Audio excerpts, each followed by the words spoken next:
Welcome back to the Convo Couch, ladies and gentlemen. I am Pasta Jardula, and spinning on those ones and twos late night is Jonny Tsunami. Today with us in the studio, we have a regular guest now. This is his fourth time with us. He is a foreign policy junkie just like me. We love him. He's here. Mark Sleboda's in the house. How you doing over there, Mark? Hey, Pasta. I'm alive. How are you? Thanks for having me. Mark, It is always an honor and a pleasure to be on the Convo couch with you. And shout out Jonny Tsunami, who keeps us connected. you're going to have to go back and do that again. You're the only person who says the conversation couch. I love it when you do that. I was waiting for that. Sorry. Well, I'm glad you can join us, man, because there's a lot of great things. And I don't want to say a lot of great things going on, but there's a lot of things happening in the world. Foreign policy has been heating up this week. We've had a lot of electoral stuff going on in the States, but man, there's unrest going on in Iraq. There's unrest going on in Lebanon. But we had some stuff. Let's do some unpacking to start off the show, because right here on this show, you said, and I quoted to you, I said, it seems like the protesters in Hong Kong are taking notes from the protesters in Kiev. And you told me here on this show that they were actually showing them film and footage of what happened on the Maidan in Kiev in 2014. Well, guess what? Guess who showed up in Hong Kong? Azov. Oh, there they are. And they weren't like hiding it all. They were putting it all over their Facebook. They were bragging about it. They showed on up. Mark, how did you know? Well, I mean, you just pay attention. I mean, first of all, the Hong Kong protesters, their violent tactics, trying to instigate the government, usually failing to greater violence, it is, and their use of continuous, sorry, Jonny, tsunamis of Molotov cocktails and fire bombs and do-it-yourself weapons, archers, and metal rods, and do-it-yourself catapults and everything else. I mean, it's right out of the Maidan's playbook. But further, they were literally showing propaganda videos about the 2014 putsch in Ukraine to the people, and the Hong Kong protesters were out there, forming message lines about Ukraine and flying Ukrainian flags, so that the connection was obvious.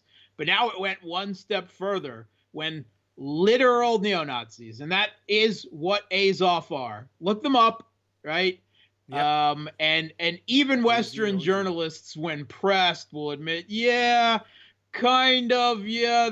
fascists and neo-Nazis, but they're not representative. No, they're just funded by the oh-so-liberal government of Ukraine and armed by the oh-so-liberal government of Ukraine and sent into Ukraine schools to teach little school kids their ideology and how to field strip weapons, right? I mean, that's what liberal governments do with neo-Nazis. Well, now they've showed up in Hong Kong to cheer on, another protest movement that also just coincidentally happens to be openly backed by the United States and is billed as a pro-democracy, pro-freedom, pro-rainbows and unicorns movement, but is actually a lot more complicated. It's nativist. It's more importantly, a government that the U.S. has, is not aligned with U.S. foreign policy interests. And they resort to the most undemocratic tactics that quite literally fit the bill of terrorism, of trying to scare people into agreeing with them politically. In Hong Kong, it's with attacks on every civilian who happens to disagree with them, any mainland Chinese that they stumble across, and ripping apart their metro system, their public utilities, their streets, everything, in order to bring the economy down, to try to force the authorities of Hong Kong, the Hong Kong government, to fill their demands. And The unfortunate thing is they seem to really have won in a way. Well, yeah, they have one because they have the Hong Kong Human Rights and Democracy Act 2019 version, where they've even removed language which allows them to get away from with violent acts, and then they can just retreat and get out of Hong Kong, go to the mainland, go to U.S., and avoid any prosecution whatsoever. They were actually bragging about having that language removed from this version of the bill. And have you seen the video of the young man, just the recent one, where he was cleaning up the road and he got hit right over the head with the metal pipe? I mean, these are the tactics that we see every day. This is disgusting. No, it's not just the bad apples or isolated incident. If you pay attention, and you have to pay attention online because none of this is shown in the mainstream media coverage, right? It's never going to be shown on MSNBC or CNN or even Fox or anything like that. You really have to follow people who filter through this stuff, who speak local Mandarin and Chinese, the other languages that are involved, and have ears on the ground, because otherwise you won't ever find out what the real nature of things. And you don't have to take my word for it. Again, follow some of the people that I'm watching who are there, and like Carl Ja, and who we've mentioned on the show before, and watch the videos for yourself. Yeah, and watch how many of them there are and what the nature of this is. That it is not. It's cloaked in the rhetoric of democracy and freedom and liberalism and all this thing, but it's actually nativist.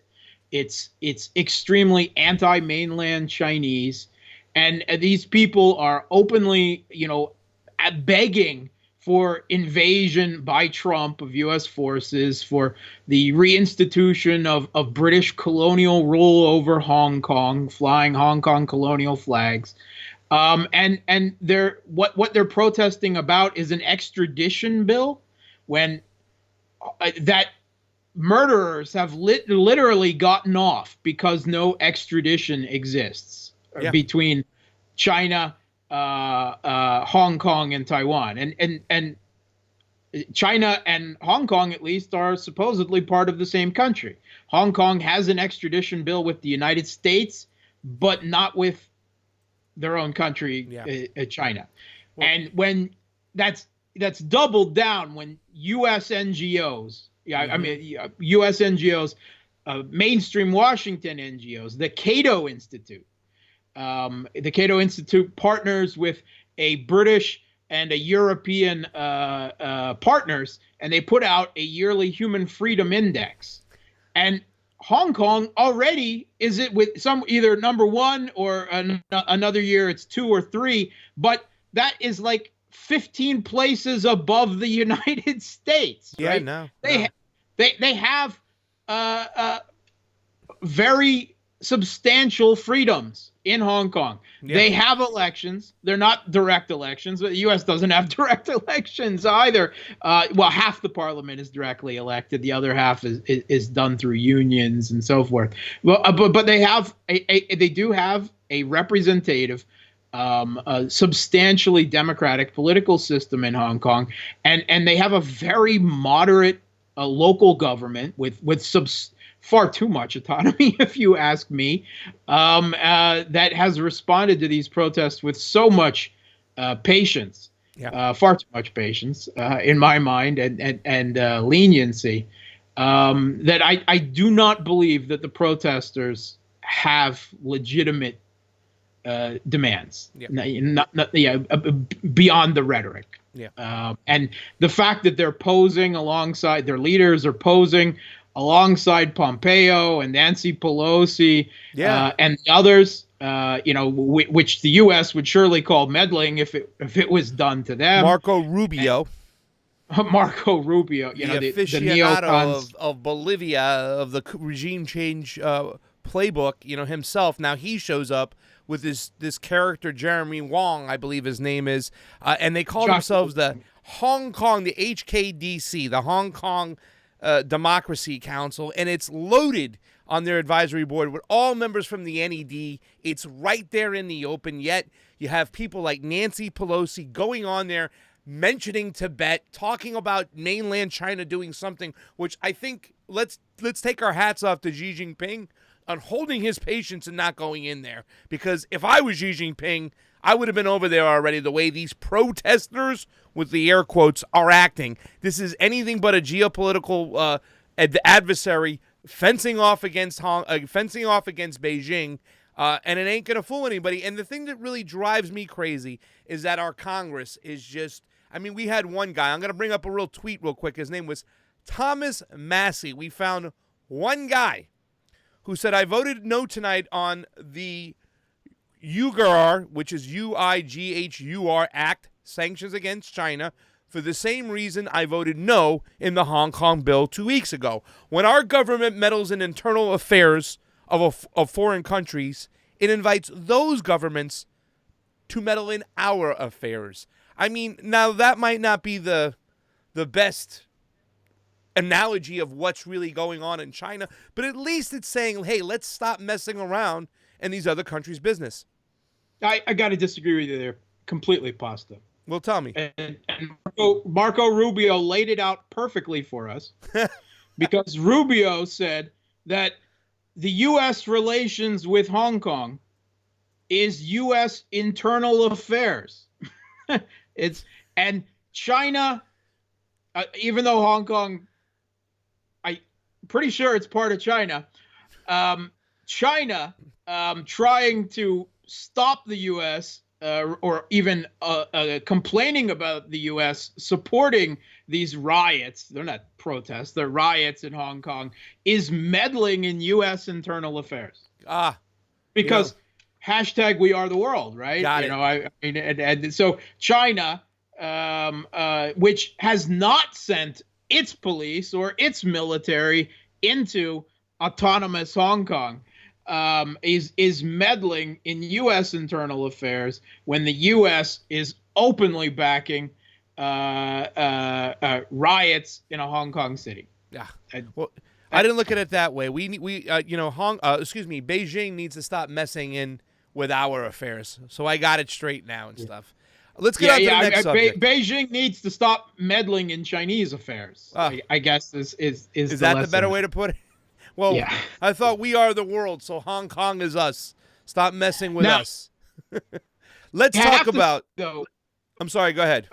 Hold on 1 second on the China thing, because I think that the Chinese government has made huge mistakes here, and I think that the one country, two systems policy, of which Hong Kong autonomy is based on since 1997, enshrined in the Hong Kong Charter, is broken. And there were recently, in the last couple of weeks, there were local elections in Hong Kong. Not for anything important, right? But they were viewed widely as a referendum on the protests and the government and what's going on. And the Hong Kong authorities lost substantially. The pro-democracy parties supported by the Hong Kong oligarchs and of course by the United States, the leaders of these parties are frequently shuttling back and forth, just like the protest leaders in the U.S. are with DC. They won nearly 60% of the vote, and that has to be taken into account. And these protests have been radicalized. They have been weaponized by the U.S. as a tool of U.S. foreign policy in its ongoing, Cold War with China, its economic war with China. But China has lost the hearts and minds, if they ever had them, of the people of Hong Kong. And it's because the two systems, one country policy has failed. Part of the Hong Kong Charter, and that is the basis of this, explicitly says that foreign countries are not permitted to do political activity in Hong Kong. I mean, exactly what the U.S., the National Endowment for Democracy, the UK is doing. And that Hong Kong citizens with the freedoms that they've been granted, that, the elections and everything that not everyone in China enjoys as part of the two systems, one country rule, then are not supposed to cooperate with foreign countries wanting to do political activity. And obviously that is completely going on, and China is still sitting off from this and not interfering and letting the Hong Kong authorities sink or swim when countries like the US and UK are not playing by the rules that were agreed to in the 1997 turnover and the Hong Kong Charter. And I'm going to tell you one of the real reasons why this was all kicked off over the issue of an extradition bill. Do you know who is really scared of this extradition bill? The people that really hold power in Hong Kong, the Hong Kong oligarchs. Okay. That control the Jimmy Lai guys, and Martin Lee, Jimmy Lai. That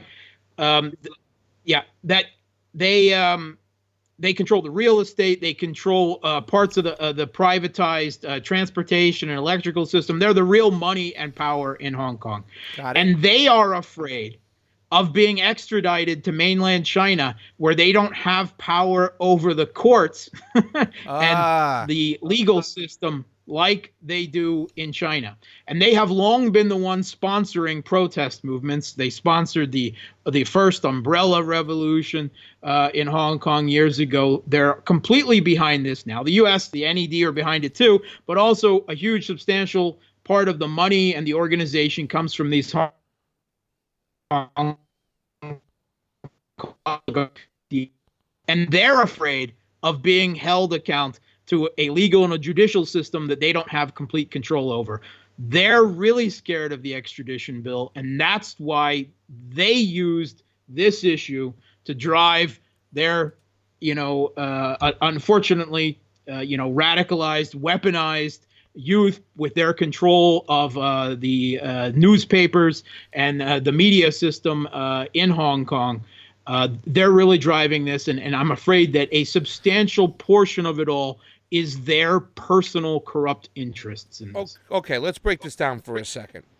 What could have Xi Jinping done at this particular point? Because I always thought that he was showing a good form of mental constraint by not going in there, because I thought if he would go in there, politically to the world, he would look like a madman. He would look like a dictator, an authoritarian government going onto Hong Kong ground, land, trying to enact martial law. I mean, I don't know. Maybe you can give me a better explanation for it. But what could have been done, and what can we hope to be done moving forward now? Saying that all is lost, right? It's too late. First of all, he could have prevented. Years ago, he should have prevented these U.S. gongos, right? Government organized, non-governmental organizations like the National Endowment for Democracy and the National Democratic Institute, equivalent, everything. Same from the UK. Should have prevented them from working in Hong Kong. Right? Okay. It's actually in the Hong Kong Charter that they're not supposed to be doing there. That would have stopped a lot of this from happening. They should have encouraged the local authorities to challenge the Hong Kong oligarchs' control over the media and their corruption of the judicial and the political system years ago, and stopped their open treason with figures in the United States that helped them. The U.S. Congress. They didn't do that. So that was the first. I think that is the root cause of all of this. Okay. And they should have learned from that, because they should have seen this done in Ukraine, in Georgia, in Lebanon, countless other countries through the years.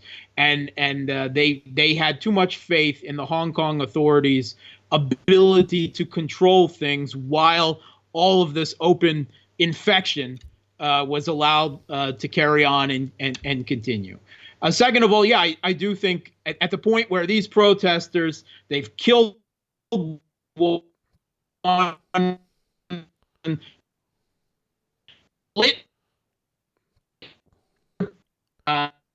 they've injured countless people, beating people on the street with metal rods just for speaking Mandarin, Chinese with a mainland accent on the streets, destroying metro stations, blocking roads, blocking the airport. Airports are usually considered national security things. They certainly are in the United States. Yeah, he should have sent Chinese police, even the People's Liberation Army, in to restore order. Would he have been called authoritarian and a terrible dictator and everything else? Yeah, well, he's already being called that anyway, right? They always are. I think it would have been the correct response. I think he did need to restore law and order to Hong Kong. And the protests and riots and destruction are still going on today. Yeah. I mean, they just discovered overnight another 3,800 Molotov cocktails stashed in the university, ready, to throw on police and subway stations and police stations and everything else. Right? Those aren't protesters. That's an insurgency. Can Xi Jinping make a move now? Is it still? I mean, the way you're talking, you're making it sound like it's too late. I mean, isn't there still a little time now that we've had the America make its move with the Hong Kong Democracy and Human Rights Act? Can Xi Jinping make a move now and restore some order in there, lock some people up, maybe bring Jimmy Lai to the mainland, really put his foot down now that America has made that move? They could do that, but it's been pretty obvious that China intends to follow the charter and not overtly interfere in Hong Kong affairs. And with the Hong Kong authorities, they're the parties in power in Hong Kong, seeming to have lost the local elections. I think they are really going to do a reassessment and maybe give in to some of the protesters' further demands beyond the withdrawing of the extradition bill, what was long ago. They're hoping to mollify the protests at this point, which is only going to encourage them further, unfortunately. Even if the immediate protests die down, the movement and the political power, the capital they will have gained from having seen won, is further going to erode Hong Kong. And unfortunately, I think Hong Kong is not going to break away from China or anything like that. That's not going to happen. But increasingly, I think China will just begin to kind of cordon off Hong Kong and say, all right, whatever, you're still part of us, but we're not going to pay any attention to you anymore. And that would have been a big problem for China a couple decades ago when it was a major export area for the Chinese economy.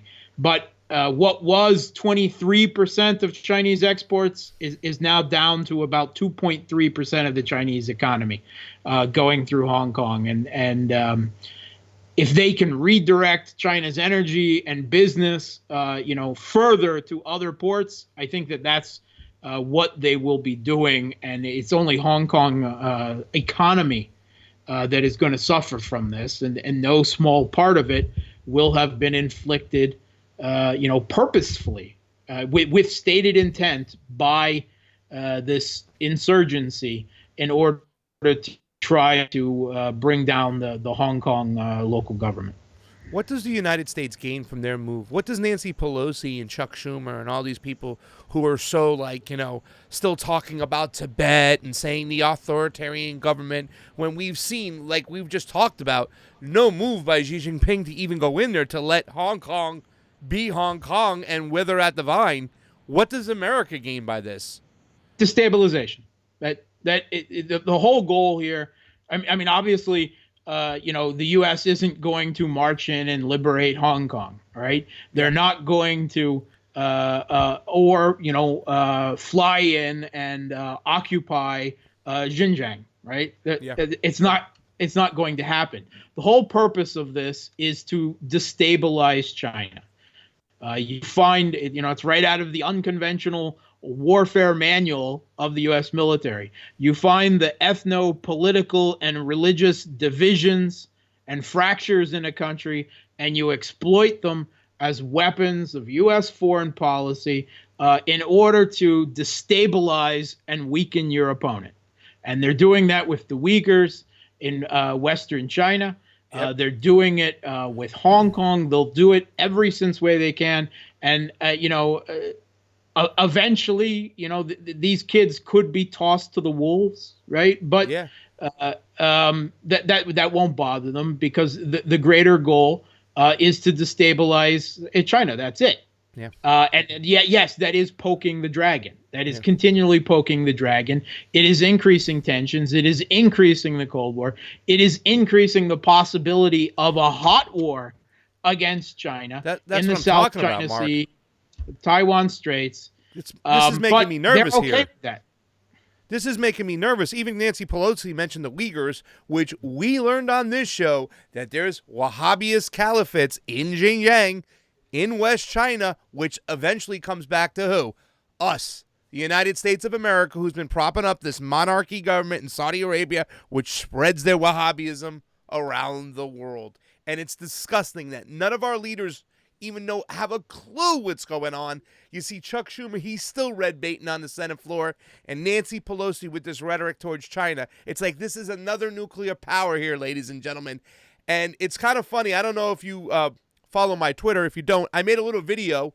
I had to cut it down to 2 minutes and 19 seconds. And I just want to close this out, Mark, because, I get into a lot of arguments with a lot of people about China. And I'm not sitting here and saying that Xi Jinping is the best leader on the face of the earth and the Chinese government is the best way to go. But I've always been afraid of something like this happening, of us saber rattling with China.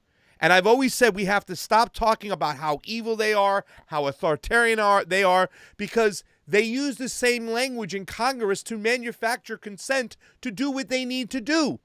So, I mean, I put this little video up, Mark. When you get a chance, take a look at it. It just explains what you did. We cut it down about how the people of China, what's going on, the poor people that have been lifted up from poverty. But I don't even know what to do anymore because, I'm sick and tired of fighting with people about, because they say, oh, you know what? You wouldn't be able to do the CONVO couch in China. I said, that's not the point. The point is that we're always going to continue to manufacture consent and things like this could happen. And you just said here on this show that this could lead to a hot war. Can it not? No, not only can, it will. And they want it to. Listen closely to what Pentagon officials and America's thinkers are when they're testifying in front of congressional committees.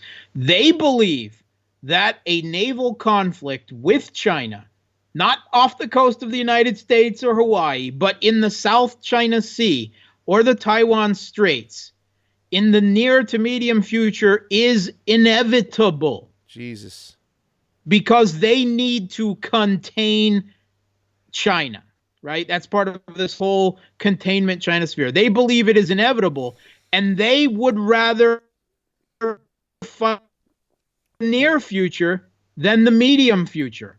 Why? Because China's Navy is growing more powerful with every passing year. Their ability to fight off U.S. carriers, right, with short and intermediate range missiles, and the host of drones, their own carriers, what they're developing becomes more and more substantial. And the ability of the U.S. To have full spectrum dominance over that area is failing. They've got Russian S-400 air defense systems now. They're developing their own stealth drones and bombers. This is why the U.S. really pulled out of the intermediate range nuclear weapons treaty, not because of Russian violations, but because they want to put land-based intermediate range missiles in Guam and Japan for this coming conflict with China, because they view conventional, right, to start, right, because they view China as having a missile advantage because China is not a party to this treaty. This is all gearing near to this conflict, and they want to fight it sooner rather than later, because every passing year that they wait, China gets more and more capability to win that conflict. Yeah. Now, that should scare you. So what do we do, Mark? I mean, is my quest to prove that the Chinese people, the Chinese government isn't as evil as everybody says it is, just falling on deaf ears? Or should I continue just to say, hey, man, we have to look at sometimes these other governments, the way they pull people out of poverty? Because as a progressive, I thought, poverty was our number one enemy. And here I look and I see Xi Jinping and I see Narendra Modi, two people who've been demonized in the United States because of political reasons, actually pulling people out of poverty. I mean, I don't even know where we go nowadays. And I'm lost at it because I don't know what to do, because this is exactly what I feared. And what you just said is seriously scary right now. And it's not only a possibility, it almost seems inevitable at this point. Now, what you want to do is find yourself one of those good old 1950s nuclear bunkers, right? Got it. In the backyards. You'll want to renovate it out, and you want to start stocking it up. Got it.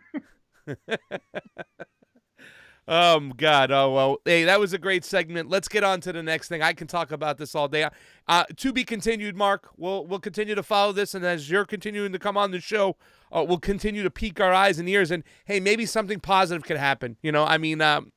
At this point, I'd like to see Xi Jinping make a move and restore some law and order in there. I hate what's going on. These aren't protests. These are riots, and it's disgusting. And now that Azov has showed up, it's bad. It's bad. Always the same story. There are, of course, peaceful protesters there. Yeah, they're in large numbers. And the rioters operate out of the peaceful protesters to conduct their thing. The police go after the rioters brought back, and the police are left facing peaceful protesters. If you are a peaceful protester, you have to separate yourself politically and physically from people who do violence. If you don't, then you're simply acting as a reservoir for them to operate out of. Now, U.S. police say the same thing in the United States, right? But that doesn't apply, of course, to these countries because we're behind this whole thing. But our police put that responsibility on the peaceful protesters. But that's not a concern when it comes to other countries. Well, the chat's heating up over here. Some people are talking about Tulsi Gabbard here. Let me tell you something. I asked Tulsi Gabbard this first.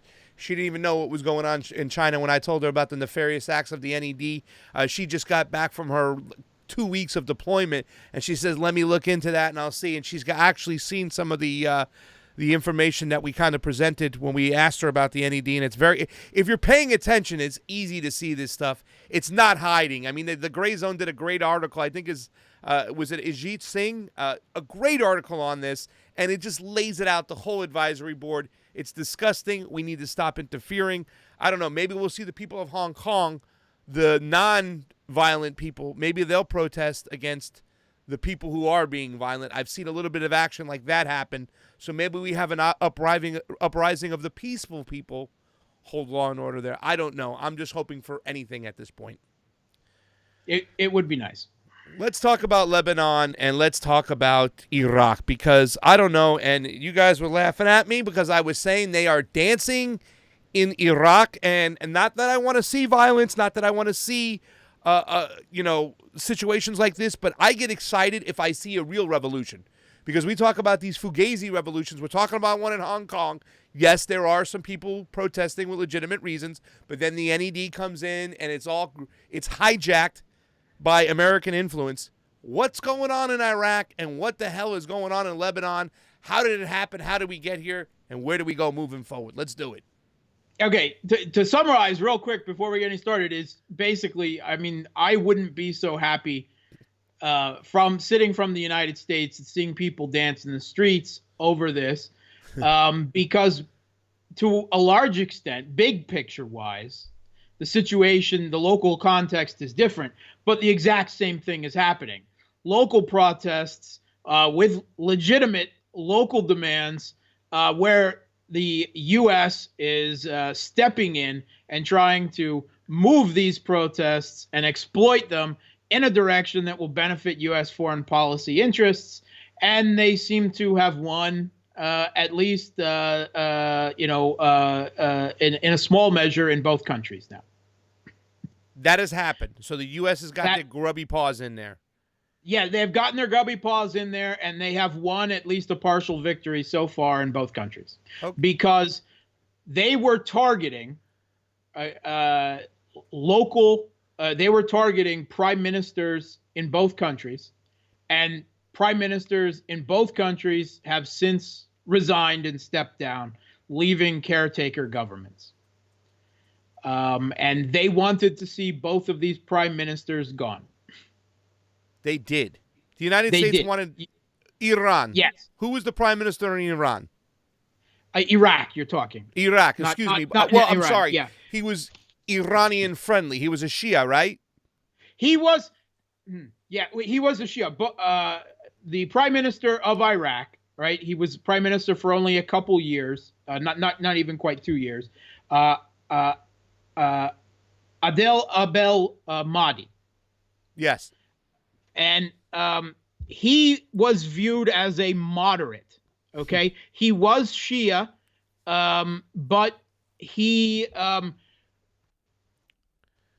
big thing was trying to keep a balance in Iraqi foreign policy between Iran and the United States, and not completely side with either one. Try to have balanced politics, which, if you are an Iraqi prime minister, that would seem to be the logical thing to do, right? Absolutely. A lot of people in your country look for inspiration, as you know, across the border to Shia in Iran, right? Yep. You know, thank the U.S.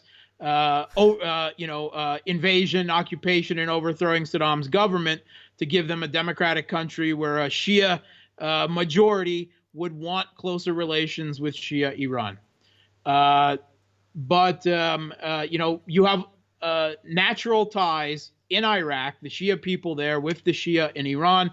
A lot of people, have sympathy, right? So Iraq and Iran don't hate each other anymore. They never really hated each other to begin with. It was us propping up our dictator and Saddam Hussein. I mean, a lot of people, they have to realize that Iraq got rid of our chosen guy in the first place. So, I mean, there he is. No longer useful, no longer playing by the pipes that the U.S. was playing. Yeah. Now, that is the U.S.'s fault. It has created what they call now this arc of Shia influence coming out of Iran through Iraq, through Syria and Lebanon, and into the Mediterranean, and threatening Israel, which Israeli security and Saudi Arabia is what this is all about, right? Yeah. The U.S. seeks to control the Middle East. Their hegemony is a tripod. The U.S. at the top with Israel and Saudi Arabia, its two principal allies below. Uh-huh. And for religious reasons, with Saudi Arabia, it's Wahhabist Sunni, right? Iran is Shia. So there's the eternal Shia-Sunni conflict there. And with Israel, it's all about Iranian support for Palestine, despite Palestinians being Sunni and Iranians being the majority of Iranians being Shia. Iran has always supported Palestinian statehood and Palestinian independence from Israeli occupation and ongoing ethnic cleansing. So the U.S. is basically in conflict with Iran because of the security interests of Saudi Arabia and Israel. Mm-hmm. And that is the reality of the Middle East. And this is behind all the conflicts there. This U.S. and always subtitled Saudi-Israel conflict, these local protests and local politics in both Lebanon and Iraq are a battleground for U.S. and Iranian influence. And that is exactly what is happening in both countries. Now, both Lebanon and Iraq have fixed ethnic, religious, sectarian political systems. Yes. They have ethno-religiously divided societies, right? They have particularly in Lebanon, they have Christians. They have a large Christian population. They have Sunnis. They have Shia. They do have some Jews, some other minority peoples there. And the same thing in Iraq. The division is different. They've got a Shia majority. They've got Sunnis. They've got Kurds. And then they've got a number of other smaller minorities. These people, when they go to vote in democratic elections, their political identity is still largely formed along these ethno-religious and clan lines. So they vote for Shias, often vote for other Shias, right? Yeah. Christians in Lebanon vote for Christians, so on and so on. Yeah. The problem when we've had the export of a winner-take-all Western-style liberal democratic system to these countries is that then you would have a permanent majority based on those ethno-religious lines. You would have permanently disenfranchised minorities, and that would breed resentment and domestic unrest and political instability. So both countries have these systems that establish quotas, right, in the parliaments and governments, that so many people have to be from this ethno-religious faction. So many people have to be from that ethno-religious faction. That's in Lebanon now, right? Both countries, but Lebanon Iraq? to an even greater degree. In Lebanon, the president, by constitution, has to be a Christian Maronite. The prime minister has to be a Sunni Muslim, and the speaker of parliament has to be a Shia Muslim. That's their constitution. That's the way they keep the peace in Lebanon. In Iraq, the exact formulation is different, but it's similar in that they have the way parliament is divided up and the way seats in the government. The Kurds have to have so many seats and so many positions with the government and so on. And this breeds problems, right? It solves one problem, the problem of permanently disenfranchised minorities. Absolutely. But the result is you have warlords or clan leaders of these various groups who use the states for their own enrichment, corruption, right? Yep. And providing services for the whole country mean nothing to them. They don't think of the country, right? They think of their own ethno-political, religious, sectarian group. They want more money that allows them to run a system of patronage and clientelism for, keep their immediate followers supporting them in the country. And solving one problem creates another problem. And this is why these protests in both countries are largely over economic problems, right? Okay. Poverty, lack of jobs, corruption, and the government not being able to provide basic services. That's true in both countries. In Lebanon, the latest protests this year were the kind of the straw that broke the camel's back scenario, was actually an internet services tax. They wanted to put a tax. This is on Lebanon, right? This is on Lebanon. The government wanted to put a tax on calls made via a popular media internet app, WhatsApp. Right? Yeah, because people were making the calls through there, not using the normal phone system, and the government was losing revenue. And the government is bleeding, right, in Lebanon. Why? First of all, they don't have a great economy to begin with, but this has been exacerbated in recent years because of U.S. sanctions. U.S. sanctions. In Lebanon? In Lebanon. Jesus. Yes. Is there a country we're not sanctioning? Yeah, no. So the first problem with the sanctions is sanctions on Syria, right? Yeah. Because Lebanon does a lot of business with Syria, right? They're right next, they're right next to each other. Yeah. The border, to some extent, is even artificial, and the continued war and sanctions on Syria prevent Lebanon from being able to do any real business with their own closest geopolitical, next door neighbor. Second of all, the U.S. has huge sanctions on Hezbollah. Yes.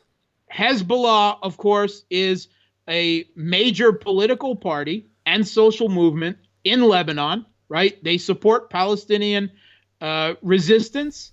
They are continually fighting against Israeli incursions into southern Lebanon, into, complaining about Israeli incursions into Lebanese airspace and so on.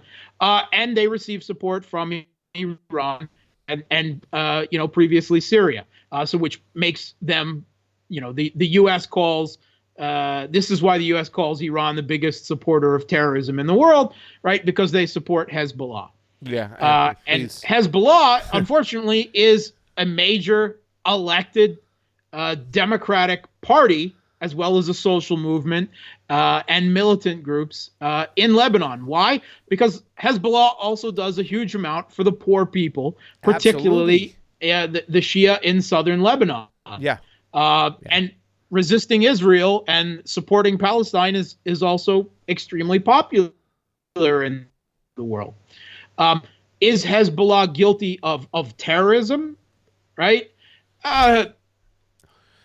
If you start talking about that, is Hezbollah terrorists, they'll immediately pull you all the way back to an incident in the early 1980s with a barracks bombing that Hezbollah may not have actually been involved in anyway, but that's the closest example of real terrorism. We're splitting hairs here, Mark, is what you would say. We're splitting hairs here. You can call us a terrorist nation if you want. Going back decades. Yeah, right? I know. Someone was fighting U.S. military occupation of Lebanon, and it's not actually clear that it was Hezbollah, maybe someone who had sympathies with them and so on. But that's how far they have to go back to find an example of what we would call terrorism with Hezbollah. The rest is all simply military resistance to Lebanon. Yeah. But the U.S. sanctions against Hezbollah, they are now sanctioning Lebanese banks to try to prevent them from doing business with Hezbollah. And again, Hezbollah is a major social movement that provides foods and services that the government doesn't provide to the people of southern Lebanon. So you're actually impoverishing a large segment of the population of Lebanon by doing this. You're preventing the poor from getting the benefits that Hezbollah would, regularly provides. That's part of what they do.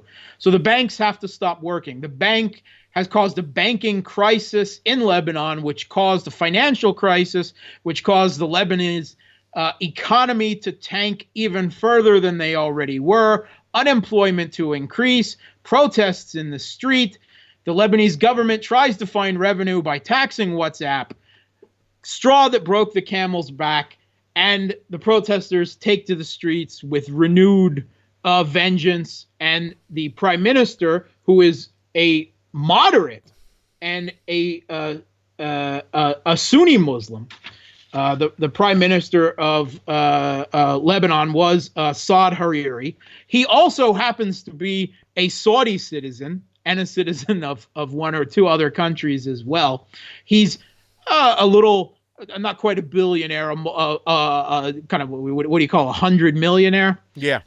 He's a rich guy. He was briefly kidnapped by Saudi Arabia. I remember this.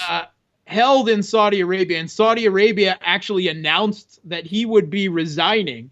Yep. That never ended up happening. Macron may have actually stepped in and helped get him out. He also has French citizenship. Yeah. That's the reason. I remember why. this whole situation. And it was all over that he cooperates with Hezbollah. There's two big political blocks in Lebanon. The March 8th movement, of which is the majority, slight majority, which Hezbollah is a part of, and the March 14th movement, which Prime Minister Hariri's more Western-leaning party is a member of. But because Hezbollah and its partners in the FPM, a Christian group, yes, Hezbollah is partnered with Christians in Lebanon. Deal with it. And the Amal movement, which is a independent Shia political movement. They're the Hezbollah's partners. They have a slight majority. But because the prime minister has to be a Sunni Muslim, that's how you end up with a power-sharing government where, despite Hezbollah and its partners having a majority, the opposite coalition actually has the prime ministership and thus the government. It's finally balanced. And the U.S. got tired of Hariri maintaining this balance. So, and the U.S. was quite open about this. All right, in recent congressional testimony, this was it's reported in Brookings, of course. The former U.S. ambassador to Lebanon, Jeffrey Feltman, his congressional testimony is included in this Brookings report. What's next for Lebanon? Examining the implications of current protests. And he says right during that congressional testimony that the protests in Lebanon now coincide with U.S. foreign policy interests, and they should be encouraged because the U.S. wanted to get rid of the prime minister there and replace him with someone who is more antagonistic to Hezbollah and not interested in maintaining the balance, because they want Hezbollah out of a power-sharing agreement in the government itself. Again, the U.S. is always keen to encourage democratic elections in another country until, like in Palestine and Lebanon, those elections come back and the people say they want Hamas and Hezbollah. Then they don't like the results so much. Mark, hold on one second. You're frozen real quick. What we're going to show this quick video, and then we're going to call you right back because I want to get you on because there's some important information. I think the people will have to realize out there that Hezbollah is not going away in Lebanon whatsoever. The people in the United States need to realize that. It's a social movement over there. Hezbollah has been something special for them. Like you said, they do a lot of work with poor people. Let's show this quick video we have that was on RT. It's 2 minutes and 30 seconds. And while we're showing that, we're going to do a real quick call back because I want to get you back on so we can finish up this show properly, okay?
Ladies and gentlemen, we've had some technical difficulties on the other end. I really wanted to finish up the show really well. I mean, we were talking about Lebanon.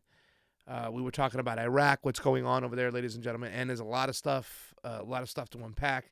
You know, there seems to be a push by the United States government to get rid of Hezbollah and try to drive them out of Lebanon. But like I said, it's not happening, and Mark was kind of talking about the approval ratings from the poor people in Hezbollah. And I've talked to some people when it comes to Hezbollah. They are not going anywhere. They are wanted there. They are not terrorists. They are just an organized group trying to do things in a proper way. And they've always stood by the Palestinians and other groups that have been repressed in that area. Unfortunately, we can't get them back on. We've been trying to get them back on. We're going to have to finish on out of here. We're trying one last time here. See if Mark can get on. Here's Mark. There we go. Can you see me? Okay, so we were just about to end the show. Whoa, thank God you came back on. So we showed that video, what was going on. Now, pretty much what we're talking about, Hezbollah. The United States is trying to make a push to get Hezbollah out of Lebanon. Now, it's not going to happen. No, it's not going to happen. Yeah. Hezbollah was, particularly their working class base, was once a part of the protests, right? Because they're also protesting against neoliberalism and corruption and the failure to provide jobs for the large numbers of unemployed young men and so on. But eventually it became clear as the U.S. backed, again, National Endowment for Democracy groups and political parties were joining and taking over the protests, that the U.S. wanted the prime minister, who previously was seen as really a pro-U.S. creature, basically, to resign because he wasn't being anti-Hezbollah enough. So then Hezbollah started opposing the protests, right, with their leader, Nasrallah, speaking against them in a way that, we have demand, the protesters have demands, but we can't let this politically divide us and divide Shia Muslims from Christians and so on. Here's the thing. With the prime minister resigning, that leaves a caretaker government facing new elections. And Hezbollah does not want to run Lebanese government. They don't want power. They don't want complete power, because it would fall to them to form a new government. They don't want to form a new government. They realize that the U.S. would use that as an excuse to level even more sanctions against Lebanon, crippling Lebanon's economy even further and trying to divide wedges between the Shias, who are part of Hezbollah, and other ethno-religious groups in Lebanon. Hezbollah does not want to run the government. They find it better to be partners with a majority, or with not a majority, but a minority government that is actually running the country, so it doesn't expose to the country too much political damage from the United States and their allied countries. And that's a little bit complicated and hard for a lot of people to understand, but even though Hezbollah could and should form the next government, they don't want to. Now, here's the problem with elections to break the deadlock and form a new government, is that Lebanon's constitution, again, allocates certain seats to certain ethno-religious groups, so many to the to these Christians, so many to that Christian, so many to that Christians, so many to the Shias, so many to the Sunnis, a couple to the Jewish, and down the line. But these are all the numbers, the quotas are all based on census that is decades old, and is no representative makeup of Lebanon in the slightest.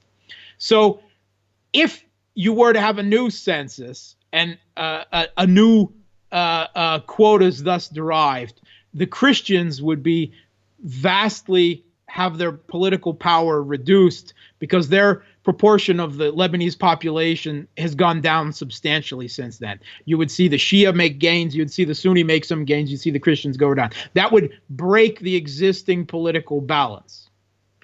Here's the problem. The Lebanese people want political change. Without political change that will bring further political division that would lead to more civil conflict in Lebanon, something they don't want to return to. Okay. And you can't, unfortunately, really get one without the other. The prime minister has stepped down. It's unsure under what conditions, if new elections will be held, or what the new government. But without changing the political structure, you're not going to get real changes. Okay. Isn't there a kind chance, though? Isn't there a chance we can this whole system can be scrapped? Let me throw something at you real quick, Mark, because I have a friend from Iran, and I talk to him, and he tells me all the time that the worst thing the United States can do is put sanctions upon Iran, because there's always been a movement of young people, and I see a lot of young people in these protests in Lebanon, in Iraq, that first of all, that young protests or young people are always the basis for all protests in any country, everywhere. That is always true. It is true in the United States, as it is in Iran, as it is in Germany, as it is in Russia, because young people are often more politically idealistic, and they don't have things such as families and jobs and things that tie them down and might prevent them from protesting. Yeah. And also, let's face it, and a lot of times they get screwed the most. A lot of our policies in the United States are made for the older generation to hold on to their money. Capital gains tax is a lot less tax. My mom gets taxed a lot less on her capital gains than I do on my salary, and my salary is 1/10 of what she makes in the market every year. But that's beside the point. The friend of mine told me that there is this civil unrest with the theocracy that's still holding power, especially like in countries like Iran. Is it possible that there is this young movement just to get rid of this theocracy altogether and maybe move forward in another way where they don't have to live in this old, outdated system that is so radical? Maybe they're a little bit more modernized, and this can take hold in Lebanon and Iraq? Is it possible? Okay. All right, so Iran is a completely different political situation, even though Iran has influence and is instrumental to what happens in Lebanon and Iraq and conflict with the U.S. because of the large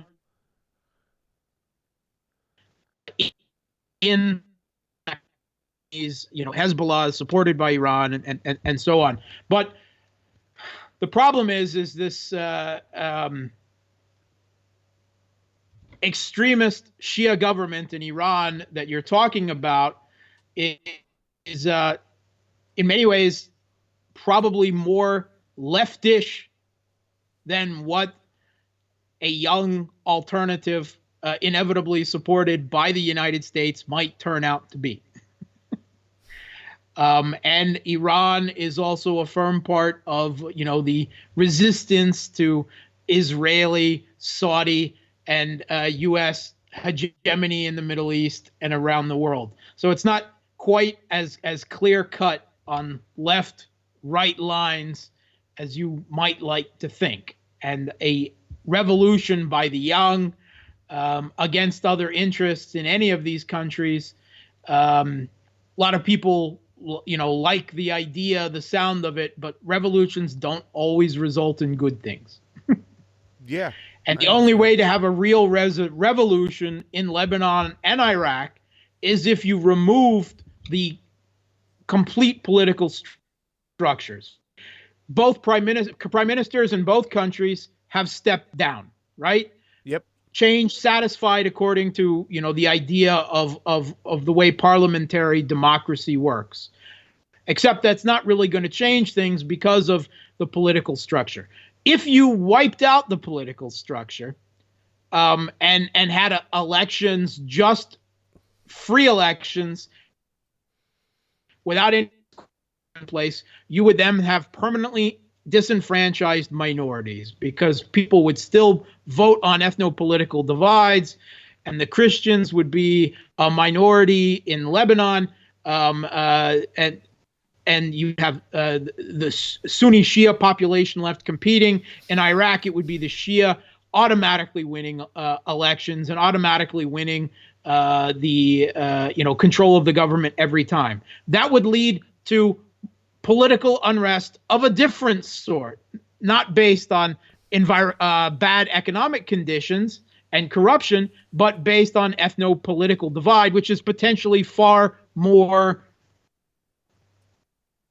and hard to come back from. And Iraq has so many times been at this point where it is about to break up along ethno-religious lines, with the Kurds often supported by the U.S. And the KRG party there going their own way with the oil and separating from the rest of Iraq, with the Shia and the Sunni locked in conflict.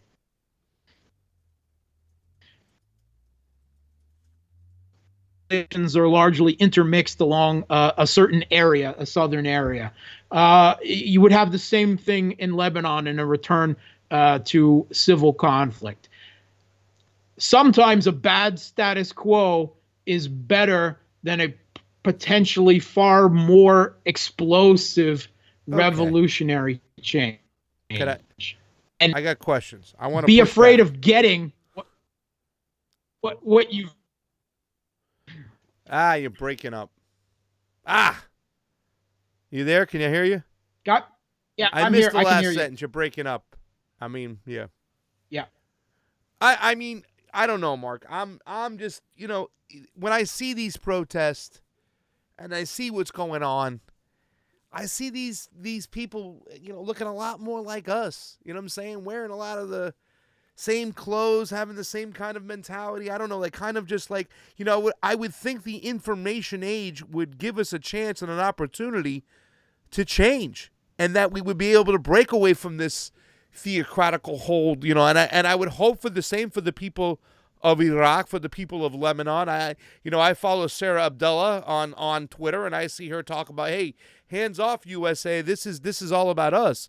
So I guess that I'm hoping for something new to really spawn out of this and come out of this. I don't always want to say that, a change is going to lead back to something that could be worse. And yeah, the potential for us to go back, not for us, but the potential for Iraq or Lebanon to sink deeper into a more hostile country, the opportunity is there. But do you see any light for anything positive to come out of this? I mean, maybe it was just, maybe the dancing got to me, but I don't know. I thought I saw maybe there was an avenue of people just striking down this theocracy and maybe moving forward in another way. Well, Iran does have, quote, a theocracy, although it actually has a far more complicated political system than it is often described in the United States, far more certain religious guidelines. But did you know that there are Jews in the Iranian parliament? Of course I know that there are Christians in the yeah. Okay, that. So but the number of Jews that are living in Iran now is shrunk over the last 10 years tenfold. It's not like it used to be. Now, I would not call Iran a complete democracy, but if you take Iranian democracy and compare it to the U.S. allies in Saudi Arabia, Qatar, and Bahrain, they look like democratic, pluralistic saints. Yeah. In comparison. And that should tell you something. So don't ever believe the U.S. when they say they want to bring a democracy to a country, when their biggest allies and partners in the Middle East are the absolute Wahhabist terror-spawning dictatorships in Saudi Arabia, Qatar, and Bahrain. Absolutely. The U.S. government is happy with these protests in Lebanon and Iraq. Again, different situation, although, of course, connected to Iran. And the U.S., particularly the neocons, are happy that both prime ministerships, the prime ministers in both countries have resigned. And now there is chaos and transitional governments, and nothing is clear about the political future in each country. That makes the neocons in the U.S. happy, and that should give you pause and throw a little bit of water into the idea of, democracy, young protesters dancing in the streets. It's not always a good thing. And you need to look at these things with a realist and more cynical eye. Yeah, I hear you. I'm just hoping. Well, we know in Iraq it's about oil, correct? What is it about in Lebanon? Is it all just about destabilization again? Iraq, yeah, it's a big part about oil, but it's also about geopolitical position. And in both countries, the U.S. involvement in both countries is always about Iran, as is the U.S. entire position in Syria, right? It's in Syria to weaken Iran. And why do we want to weaken Iran? Because Israel and Saudi Arabia. Yeah. And should we be fighting wars and backing protests and meddling and overthrowing governments and destabilizing governments in Lebanon and Iraq and Syria because of Saudi and Israeli interests against Iran? I mean, yeah. Is that a good thing for the U.S. taxpayer? Is that really in what is in American interests? Because we've seen what happens when carefully balanced governments in these countries fall apart. In Syria, when the government lost control over large parts of the country, ISIS came in out of Iraq, where they were birthed, and filled the power vacuum. Iran, or Al-Qaeda, now controls the entirety of Idlib province. We're partnered with U.S.-backed sectarian militants in that country, and got arms and funding and everything else, through one implausible degree of separation there. The U.S. Tulsi is right, was de facto backing Al-Qaeda in Syria. And that was destroying a more secular but authoritarian, multi-ethnic, multi-confessional republic in Syria. Yeah. And that has had destabilizing effects on both Lebanon and Iraq, as have the sanctions, the war there, hurting the economies, giving those young people, reason to be out in the streets protesting the immiserment of their lives for economic reasons and the feeling of political futility and impotence. And there are good reasons for all of it, but good reasons could be pushed and most likely will be pushed in a bad direction. Change is not always good. Have you ever heard of the Litani River in Lebanon? I have.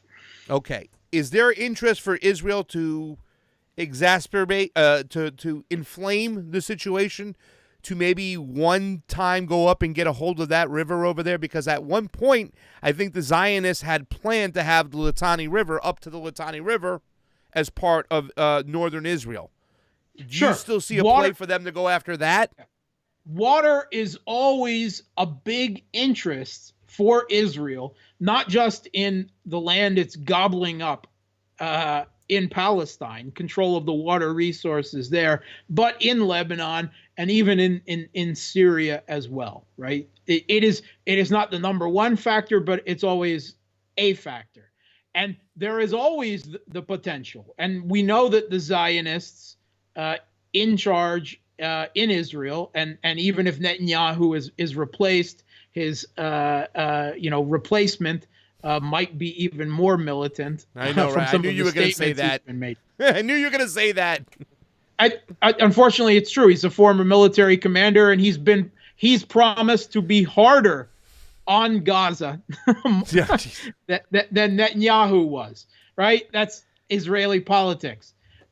So with the U.S. encouraging by Israel, by recognizing Jerusalem, moving their embassy there, recognizing the Syrian Golan Heights being annexed by Israel and saying that's Israeli territory, and continuing to support Israel with tens of billions of dollars, U.S. taxpayer dollars, of arms and financial aid a year, you are encouraging Israel to think more Greater Israel and resources in Lebanon and Syria, which they could be further encouraged, to try to land grab. Yes, Yeah, it's a possibility. I think it's something we have to pay attention to. I had some people kind of leak that information to me that the Litani River might be up for grabs with Lebanon being unstable. Zionists once had northern Israel go all the way up there, and it's a very big source of not only just fresh water resources, currents, they're using it for energy, but it's something to keep an eye on. Mark, thank you so much for joining us here today. I really apologize to all the people out there for the technical difficulties we had. It seems like we had a great stream, a lot of great things to talk about. And Mark, like always, you were on the money, and thank you so much for not only educating me, but my audience and everybody else out there for listening. You'll come back and do it again soon? I will, and I just want to say, quick before I go, it's always about following the right local people. If you want to follow what's happening in Lebanon, follow Amal Saad on Twitter. Amal Saad, she's a political science professor at university, the Lebanese University in Lebanon. She's a solid lefty, and you would really learn a lot from her about what's really happening in Lebanon and Lebanese politics. It's at Amal Saad _LB. AMAL, by the way? SAAD _LB. Spell it one more Amal time. Saad. One more time, spell it. Amal Saad. AMAL SAAD _LB. Got it. Right. I'll send you the link. Follow her on Twitter. And you'll get an insight that you wouldn't otherwise have into Lebanese politics and what's actually happening on the ground in Beirut and elsewhere in the region. We got it up there. Amal Saad, political science professor at the Lebanese University, working on a book, Hezbollah's Post-Resistance from the National Resistance to Regional Power. Thank you so much, Mark Sleboda. It's always fun to talk with you, man. I love these late-night sessions. Ladies and gentlemen, like, share, subscribe. Mark, where can they find you? We always put your Twitter up. Anywhere else we can look for you? Twitter, Facebook, and I'm all over the political radio shows and Sputnik. Yes, you are. Almost weekly, and whoever else gives me a call. Squids McCracken said, sure he isn't a Russian agent? We don't know, but we love Mark Sleboda either way, Mark. It says right on my Twitter, if you take a look on my Twitter and my Facebook, at my cover picture, it says very clearly in butchered Cyrillic, Russian asset, proud and unrepentant. We see it up there. It's great. Ladies and gentlemen, thank you so much for joining the Convo Couch late night. What's that, buddy? Right up there with Tulsi on that one. Yeah, the Convo Couch, Mark Sleboda, Tulsi Gabbard, all Russian assets. Thank you again for joining us, everybody. Late Night Foreign Policy Junkies with my main man, Mark Sleboda. We love talking to him. Johnny Sue on the ones and two. For Pasta Jardula, Convo out, ladies and gentlemen. Thank you. If you have some money, a few bucks, go to our Patreon. Help us out. We can always use the love. See you soon. Fort Pasta.